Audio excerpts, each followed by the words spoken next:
So you talked about the huge increase we've seen in institutional ownership for housing stock.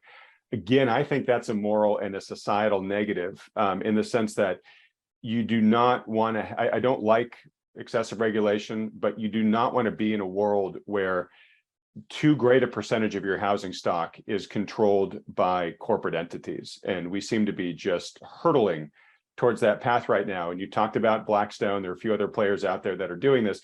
There's two risks here I just want to quickly flag. One is that, as you were saying, Michael, if these guys get into trouble, well, then they can just dump a ton of inventory on the market all at once, right? And these guys oftentimes own lots of homes in the same concentrated area.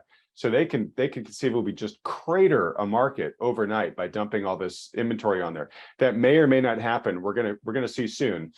We've already seen some dry runs of that, like with Zillow, where they were dumping thousands of properties, but they sold it to another big institution, so they all didn't hit the market, in the way that we're talking about here. But there was a headline by Blackstone just a couple of weeks ago. I can't remember the exact amount, but it was something like a 50 billion fund that they've socked away as a rainy day fund, because they're seeing the same data that we are about the softening housing market. And they're saying, yeah, there's probably going to be a pretty serious correction.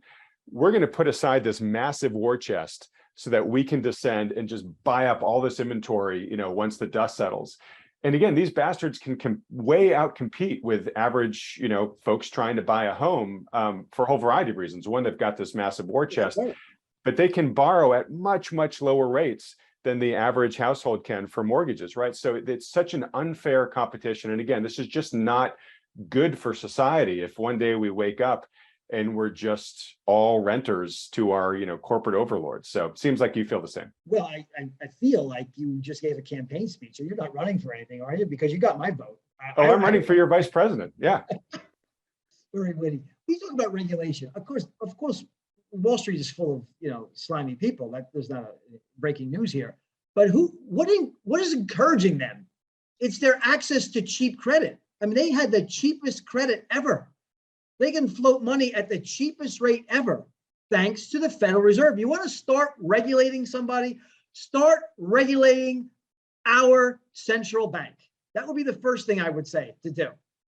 Because if you encourage them to borrow money close to zero, and they can lend it out much higher, that's exactly what they'll do. They'll do. Borrow money, they'll buy all the houses they can possibly get their hands on, and then rent it out to people. And that's called net interest margin. That's called spread. That's what they do. But why was it that they could borrow money so cheaply?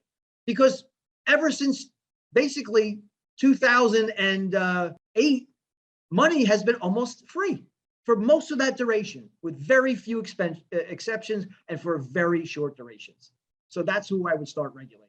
If you enjoyed this video clip, click here to watch another one you should like.